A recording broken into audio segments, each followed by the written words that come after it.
তেতিয়া হেনো সকলোৱে ল'ৰা সন্তান বিচাৰিছে। মানুহে চবে প্ৰশ্ন কৰে, কি খেলে এইবোৰ?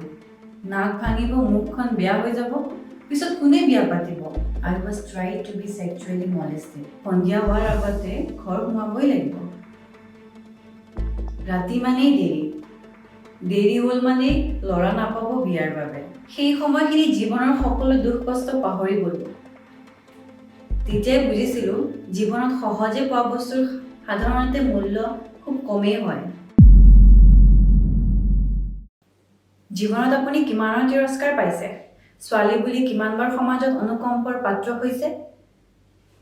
কিমান দিন আপোনাৰ চৰিত্ৰৰ ওপৰত প্ৰশ্ন উত্থাপন হৈছে? আপোনাৰ বিয়াৰ দৰে ব্যক্তিগত বিষয়ক লৈ ৰাজহুৱাভাৱে আপোনাৰ মানসিক আক্ৰমণৰ ষড়যন্ত্ৰ চলোৱা হৈছে? মই এই আটাইবোৰৰ সন্মুখীন হোৱাৰ সৌভাগ্য হৈছোঁ। আৰু আজি মই আন্তঃৰাষ্ট্ৰীয় প্ৰেক্ষাপটত টাইকোণ্ডোৰ ৰেফাৰী যোগ্যতাৰে অসমৰে নহয় ভাৰতৰো নাম উজ্জ্বল কৰিবলৈ সক্ষম হৈছোঁ। নমস্কাৰ, নাম দীপশিখা বৰুৱা, ঘৰ নুনমাটি, গুৱাহাটী। শচীন্দ্ৰ বৰুৱা আৰু গিৰিবালা বৰুৱাৰ দ্বিতীয় কন্যা। বৰ্তমান বেহেৰেইনত থাকোঁ হাজবেণ্ড নৱকুমাৰ দাসৰ লগত। The Indian school of Bahrain নামৰ স্কুল এখনত as a physical education teacher কাম টাইকোণ্ডো কোচ হিচাপে চাকৰি কৰি আছোঁ। মই অসমৰ প্ৰথমগৰাকী মহিলা যিয়ে টাইকোণ্ডোত ইণ্টাৰনেশ্যনেল ৰেফাৰী হিচাপে স্বীকৃতি লাভ কৰিবলৈ সক্ষম হৈছোঁ। এই সফলতাৰ আঁৰত লুকাই থকা এজনী সাধাৰণ মিডিল ক্লাছ ছোৱালীৰ জীৱনত অহা নানান ধৰণৰ সংগ্ৰামৰ বিষয়ে এখন সঁচা ছবি আপোনালোকৰ আগত দাঙি ধৰিব বিচাৰিছোঁ। মোৰ মা দেউতাৰ 4জনী ছোৱালীৰ মাজৰ মই এজনী। মাৰ জীৱনত অহা নানান ধৰণৰ ঘাত প্ৰতিঘাত দেখি ডাঙৰ হৈছোঁ। মায়ে সদায় কয় ছোৱালীৰ জীৱনত সংগ্ৰাম থাকেই। কিন্তু মায়ে আমাক সদায় সংগ্ৰামশীল আৰু সাহস মনৰ হ'বহে শিকালে। আমি যেতিয়া 4জনী ছোৱালী জন্ম পালোঁ, সেইটো কি আমাৰ ভুল আছিল? নে আমাক জন্ম দিয়া মাৰ? যেতিয়াই আমাৰ এজনীকৈ ছোৱালী জন্ম পায়, মায়ে কয় মাক হেনো কোনেও নামাতিছিলে। আমাৰো কোনোৱে মুখ নাচাইছিল। ৰিলেটিভছবোৰো আমাৰ পৰা আঁতৰি গৈছিল। কিয় আঁতৰিছিল? মায়ে কয় তেতিয়া হেনো সকলোৱে ল'ৰা সন্তান বিচাৰিছিল। ল'ৰা লাগে। আমি যেতিয়া বাহিৰলৈ যাওঁ, মাহঁতক সোধে ল'ৰা ছোৱালী কেইটা? মায়ে কয় 4জনী। অ' ল'ৰা নাই। ল'ৰা লাগে। আণ্ডাৰ এষ্টিমেট কৰিবলৈ? মই কিন্তু এইবোৰ একেবাৰে সমৰ্থন নকৰোঁ। লাহে লাহে আমি ডাঙৰ হ'লোঁ। 4জনী ছোৱালীক একেলগে ডাঙৰ দীঘল কৰা মা দেউতাৰ অসুবিধা হৈ পৰিল। দেউতা MMCৰ কেণ্টিন আছে, মায়ে কাপোৰ বোৱে। সেয়েহে মায়ে মোক গাঁৱলৈ পঠিয়াই দিলে। গাঁৱত মই 2য় শ্ৰেণীলৈ পঢ়িছিলোঁ। তেতিয়া 3য় শ্ৰেণীলৈ বস্তাত বহি পঢ়াৰ প্ৰথা আছিলে। গছৰ তলত নেওতা মাতা, পথাৰত খেলা ধূলা কৰা, সন্ধিয়া হ'লেই চিঞৰি চিঞৰি প্ৰাৰ্থনা গোৱা, আইতা ককাৰ সাধু শুনি টোপনি যোৱা। এতিয়া ভাবিলে ভালেই লাগে। সেইবোৰ যেন মোৰ জীৱনৰ এটা এটা আশীৰ্বাদ হৈ পৰিল। তেতিয়া কিন্তু বহুত দুখ লাগিছিলে আৰু যেতিয়াই মোৰ কাজিনবোৰ ঘৰত আহে, মই নিজকে ইনচিকিউৰ ফিল কৰিছিলোঁ। কাৰণ সিহঁতে যেতিয়াই মোক দেখে মই যেন এজন হাঁহিৰ পাত্ৰ হৈ পৰোঁ। কোনোবাই সুধিব কি অৱস্থা, ক'ত আছিলি? পথাৰত খেলি খেলি অৱস্থাই নাই। আৰু যদি তাতে কাজিন মোৰ ভাইটিটো আহিলে, সি যেতিয়াই প্ৰশ্ন কৰে মই তেতিয়াই নোৱাৰোঁ। সেয়েহে মই প্ৰায়ে লুকাই থাকোঁ। আৰু যেতিয়াই মোক প্ৰশ্ন কৰে মই নোৱাৰিলে, সকলোৱে মোক এনেকেই কয় এইজনী একো কৰিব নোৱাৰে, আঙুলি খাওঁতেই যাব। ভিতৰি কান্দিছিলোঁ। তাৰপিছত মায়ে গুৱাহাটীলৈ লৈ আহিলে। তেতিয়া আকৌ আমাৰ ঘৰ বেৰৰহে আছিল। বতাহ বৰষুণ দিলে টিন উৰি যায়, টিনেৰে পানীও পৰে। নুনমাটি LP স্কুলত নাম লগাই দিলে। তাত আকৌ তেতিয়া কম্ফু খেল হৈছিলে। তাত ফাৰ্ষ্ট টাইম ষ্টেট চেম্পিয়নশ্বিপ হৈছিল। মই আৰু মোৰ ভণ্টীয়ে তেতিয়াই কম্ফুত নাম লগালোঁ। মোৰ ফাৰ্ষ্ট মেচ আছিল মোৰ ভণ্টীৰ লগত। মই গ'ল্ড পালোঁ আৰু তাই চিলভাৰ। তেতিয়া আমি 3য় 4ৰ্থ শ্ৰেণীত পঢ়োঁ।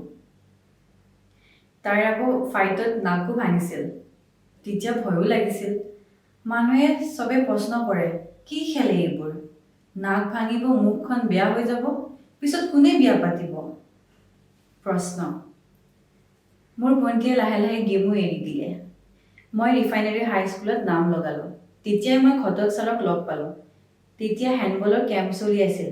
ছাৰে মোক তাত নাম লগাই দিলে। মই আৰু মোৰ বান্ধৱীজনীয়ে ষ্টেট চেম্পিয়নশ্বিপত চিলেক্টো হ'লোঁ। তেতিয়াৰ পৰাই আৰম্ভ হ'ল গেম, ছ'চাইটি আৰু ফেমিলিৰ লগত সংগ্ৰাম। প্ৰেক্টিছত ৰাতি হয়, ঘৰ পাওঁতে দেৰি হয়। ঘৰত দুয়োজনীয়ে গালি খাওঁ, কিন্তু আমি গেমাৰ নাছিলোঁ। ষ্টেট চেম্পিয়নশ্বিপত ষষ্ঠ শ্ৰেণীত প্ৰথমবাৰৰ বাবে আমি দুজনীয়ে ঘৰৰ বাহিৰ ওলাই আহিছিলোঁ। তেতিয়া কোনো ধৰণৰ টেকন'লজি ব্যৱহাৰ কৰা নাছিলোঁ। না আমাৰ ওচৰত চেলফোন আছিল, না আমাৰ ঘৰত লেণ্ডলাইন আছিল। তেনেকৈয়ে নেশ্যনেল টীমৰ লগত প্ৰেক্টিছ কৰিবলৈ সুযোগো পালোঁ। ভালো লাগিছিল। কিন্তু প্ৰায়ে দুয়োজনীয়ে ঘৰৰ পৰা মাৰো খাওঁ। কিয় দেৰি হয়? মানুহে কি ক'ব? ছোৱালী মানুহ আন্ধাৰ হোৱাৰ আগতে সোনকালে ঘৰ আহি পাব লাগে। মানুহে কি ক'ব? আৰে কোন মানুহ এইবোৰ? তেওঁলোকৰ কি আৰু বেলেগ কাম নাই? মানুহে কি ক'ব? এই কথাষাৰ জীৱনটো শুনোতেই যায়। সেই মানুহৰ কথা শুনিয়ে মোৰ বান্ধৱীজনীয়ে ইমান প্ৰতিভা থকাৰ পিছতো ছোৱালী হৈ জন্ম পোৱাৰ বাবে তেওঁ নিজৰ জলাঞ্জলি দিব লগা হ'ল সপোনৰ। সেয়ে দেখি ঘটক ছাৰে মোক টাইকোৱনড'ৰ বাবে স্পৰ্টছ অথৰিটি অফ ইণ্ডিয়াৰ আণ্ডাৰত চিলেকশ্যন টেষ্ট দিবলৈ লৈ গ'ল, মা-দেউতাক সন্মত কৰাই। তাত মই চিলেক্টো হ'লোঁ, টাইকোৱনড'ত কিটো পালোঁ, খৰচ পাতিও পালোঁ। তাৰ পিছতো অনুশীলনৰ বাবে প্ৰেক্টিছৰ পৰা ঘৰ যাওঁতে দেৰি হয়। ঘৰত গালিও খাওঁ। সদায় ঘৰত নতুন নতুন অপ্ৰীতিকৰ পৰিস্থিতিৰ সৃষ্টিও হয়। সেই সকলোবোৰ সহ্য কৰি চকু নাক মুদি গৈ আছিলোঁ। মোৰ প্ৰথম মেচ টাইকোৱনড'ৰ স্পৰ্টছ অথৰিটি অফ ইণ্ডিয়াৰ আণ্ডাৰত 4 নেশ্যনেল হৈছিল। মোৰ ফাৰ্ষ্ট মেডেল ব্ৰঞ্জ আছিলে। মই ষ্টেট লেভেলত চিলভাৰ মেডেল পাইছিলোঁ। লাহে লাহে সপোনবোৰ সঁচা হ'বলৈ আৰম্ভ হৈছিলহে। জীৱনত এটা ধুমুহা আহিলে। I was tried to be sexually molested. হয়, কথাটো সহজে গ্ৰহণ কৰিব পৰা নাযায়। ছোৱালী মানুহ, জীৱন বৰবাদ হৈ যায়। মানুহে কি ক'ব? বদনামো হয়। সেই ভাবি মই কিন্তু চুপ হৈ বহি থকা নাছিলোঁ। মোৰ পিছত মা-দেউতা থিয় হৈ আছিল। মই বিচৰা নাছিলোঁ মোৰ পিছত অন্য এজনী ছোৱালীয়ে সেই সমস্যাৰে সন্মুখীন হওক। মই বিচৰা নাছিলোঁ যে মোৰ পিছত আৰু মোৰ জুনিয়ৰবিলাকেও সেই সমস্যাৰ সন্মুখীন হওক। সেয়েহে মই চুপ নাথাকি কমপ্লেইন কৰিছিলোঁ। তেতিয়া বুজিছিলোঁ যে পৃথিৱীত যি পৰিস্থিতিয়েই নহওক বা যি সমস্যাই নহওক, মা-দেউতা সদায় লগতে থাকে। মই বেয়া হৈ গ'লোঁ চবৰে চকুত, বদনামো হ'ল। প্ৰেক্টিছতো যাবলৈ বন্ধ কৰি দিলে। মই কিন্তু নিজৰ স্থিতিত অটল থাকিলোঁ। কয় নহয়, সকলো দুৱাৰ বন্ধ হৈ গ'লে এখন দুৱাৰ খোলে। তেতিয়াই মই ইমৰাদুল হক ছাৰক লগ পাইছিলোঁ। ছাৰে কৈছিল, চিন্তা নকৰিবি, মই আছোঁ। তেওঁৰ সেই কথাষাৰে যেন মোক এটি সাহস দিছিলে। প্ৰেক্টিছো কৰোঁ। তাৰপিছত প্ৰেক্টিছো কৰা আৰম্ভ কৰিলোঁ। তেতিয়া মই কিন্তু কোনো মানুহক তেওঁলোকৰ অযথা প্ৰশ্নৰ উত্তৰ দি এণ্টাৰটেইন কৰা নাছিলোঁ। তাৰপিছত ষ্টেটত 6 টাইম গ'ল্ড মেডেল আৰু বেষ্ট ফাইটাৰো পালোঁ। কয় নহয়, বহুত বেয়া হৈ যোৱাৰ পিছতো মানুহৰ জীৱনলৈ ভাল নামি আহে। এইবোৰৰ মাজে মাজে মোৰ পঢ়াও লৈ গৈ আছিলোঁ। হায়াৰ ডিগ্ৰীৰ বাবে ডিব্ৰুগড় ইউনিভাৰ্চিটিৰ ক্ৰীড়া আৰু শিক্ষা বিভাগত নামো লগালোঁ। তাত মই ইণ্টাৰ কলেজত 3 বাৰ গ'ল্ড মেডেল আৰু বেষ্ট ফাইটাৰো পালোঁ। ডিব্ৰুগড় বিশ্ববিদ্যালয়ত পঢ়ি থাকোঁতে মোৰ ভণ্টিৰ বিয়া হ'ল। উফ, তেতিয়া যে মানুহৰ আগত মুখ ওলাবই লাজ লাগিছিল। প্ৰায় সকলো মানুহে মোক প্ৰশ্ন কৰে, বায়েক থাকোঁতে ভনীয়েকৰ বিয়া? কি হ'ল এইবোৰ? এই কি বিয়া নহয় নেকি? এই চাগে এনেকৈও থাকি যাব। মোক সোধে, ভণ্টিৰ হাতত মেহেন্দি লগাই আছা যে? আমি ভাবিছিলোঁ তোমাৰহে হ'ব। তুমি কি বিয়া নহওঁ বুলি ভাবিছা নেকি? এনেকৈ প্ৰশ্ন কৰিব যেন ছোৱালী মানুহৰ জীৱনত বিয়া হোৱাটোৱেই মূল আৰু একমাত্ৰ লক্ষ্য। সন্দেহ, ঘৰৰ বাহিৰত থাকে নহয়, কি বা কৰে? থাকে নহয় মাহী, পেহী, জেঠীবোৰ, যিবোৰে বিয়া খাব আহি এইবোৰ প্ৰশ্ন কৰি ফুৰে। কিয় কৰে এইবোৰ প্ৰশ্ন? তেওঁলোকৰ কি আৰু বেলেগ কাম নাই? ছোৱালী হ'লো বুলি 20 বছৰ বয়সত বিয়াৰ চাপ, 6 বাজিল মানে ঘৰ সোমাবই লাগিব, সন্ধিয়া হোৱাৰ আগতে ঘৰ সোমাবই লাগিব। ৰাতি মানেই দেৰি হ'ল মানেই ল'ৰা নাপাব বিয়াৰ বাবে। যদি ল'ৰা হ'লহেঁতেন চাগে এইবোৰ প্ৰশ্ন কেতিয়াও নকৰিলহেঁতেন। আৰু ময়ো আজিলৈকে শুনা নাই বিয়া কিয় হোৱা নাই বা দেৰি হ'ল। এইবোৰ অবান্তৰ প্ৰশ্ন কৰা মানুহজন খোজটো মাৰি কিন্তু নিজেই আৰামত শুই থাকে। যাক খোজ মাৰে তেওঁ কিন্তু ৰাতি টোপনি ক্ষতি হয়। মই কিন্তু এইবোৰৰ বাবে টোপনি ক্ষতি কৰা নাছিলোঁ। বৰঞ্চ মই ভালে পাইছিলোঁ। ভাবিছিলোঁ মই সকলোৰে চকুত আছোঁ। জানো যে যিজন মানুহে এটা বেলেগ দিশে যায়, যিটো দিশত সাধাৰণ মানুহে, খুব কম মানুহে গতি কৰে, তেতিয়া হেনো সকলোৰে চকুত পৰে। মোৰ তেনে বুলি ভাবিয়েই জীৱনৰ এটা লক্ষ্য আছিলে যে এটলিষ্ট মই নিজৰ মাষ্টাৰ ডিগ্ৰীটো কমপ্লিট কৰিয়ে মোৰ পঢ়া জীৱন সমাপ্ত কৰিম। সেয়েহে ইউনিভাৰ্চিটিৰ পৰা মাষ্টাৰ ডিগ্ৰী ফাৰ্ষ্ট ক্লাছ লৈ পেলাইহে পঢ়া সমাপ্ত কৰিলোঁ। তাৰপিছত আহিল বিয়া।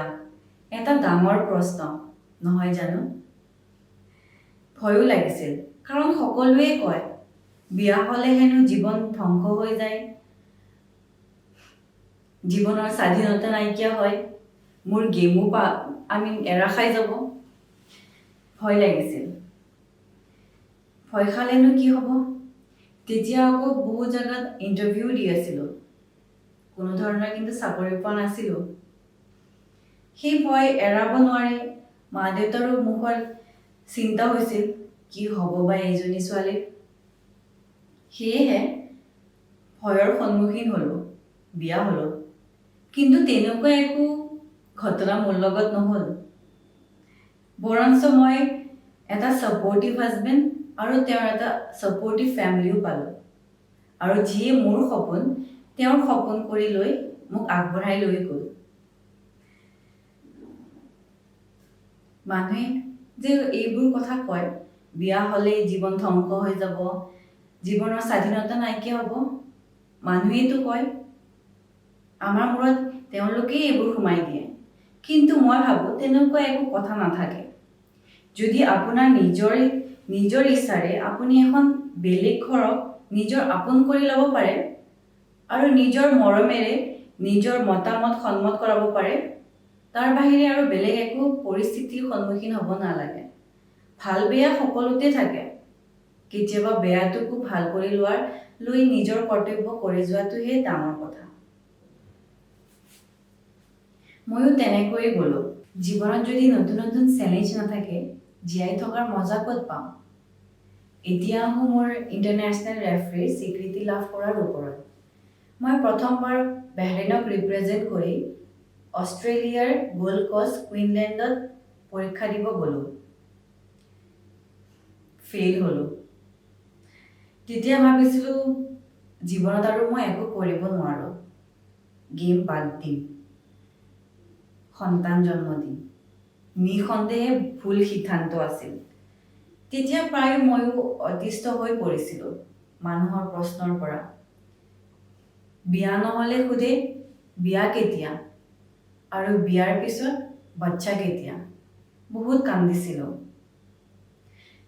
কিন্তু তেতিয়া মোক হাজবেণ্ডে ক'লে, যদি প্ৰথমবাৰে একেবাৰেই পাছ কৰা, তেন্তে পাছ কৰাৰ মূল্যটো কেনেকৈ বুজিবা? ফেইল হোৱাৰ পিছত যেতিয়া পাছ কৰিবা, তাৰ মজাটো কেনেকৈ পাবা?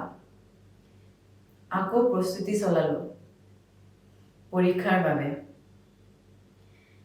এইবাৰ চাইনাৰ উকচিত গৈ পৰীক্ষা দি আহিলোঁগৈ। ৰিজাল্টটো আহিল, পাছো কৰিলোঁ খুব খ্যাতিৰে। যেতিয়া পাছ কৰিলোঁ, সেই সুখটোৱে মোৰ জীৱনৰ সকলো দুখ কষ্ট সকলোবোৰ আঁতৰাই পেলালে। সেই সময়খিনি জীৱনৰ সকলো দুখ কষ্ট পাহৰি গ'লোঁ। তেতিয়াই বুজিছিলোঁ জীৱনত সহজে পোৱা বস্তুৰ সাধাৰণতে মূল্য খুব কমেই হয়। কষ্টৰে পোৱা সুনাম সদায় মূল্যৱান আৰু স্বাভিমানৰ হয়। মই বিশ্বাস কৰি আহিছোঁ, যদি আপোনাৰ কিবা এটা পোৱাৰ ইচ্ছা থাকে আৰু সেইটো পোৱাৰ বাবে প্ৰবল হেঁপাহ আৰু সেইটো পূৰ্ণ কৰাৰ বাবে আপুনি কষ্ট কৰে, তেন্তে নিশ্চয় এদিন নহয় এদিন সফল হ'বই। ন' ডাউট দেৰি হ'ব। বছৰ বছৰ যোৱাৰ পিছত যেতিয়া আপুনি সেই সুখ পাব, তেতিয়া কোনো মানুহে এটা শব্দৰে বুজাব নোৱাৰে। মই এই সফলতা জীৱনৰ 12 বছৰ বিনিয়োগ কৰাৰ পিছত লাভ কৰিছোঁ।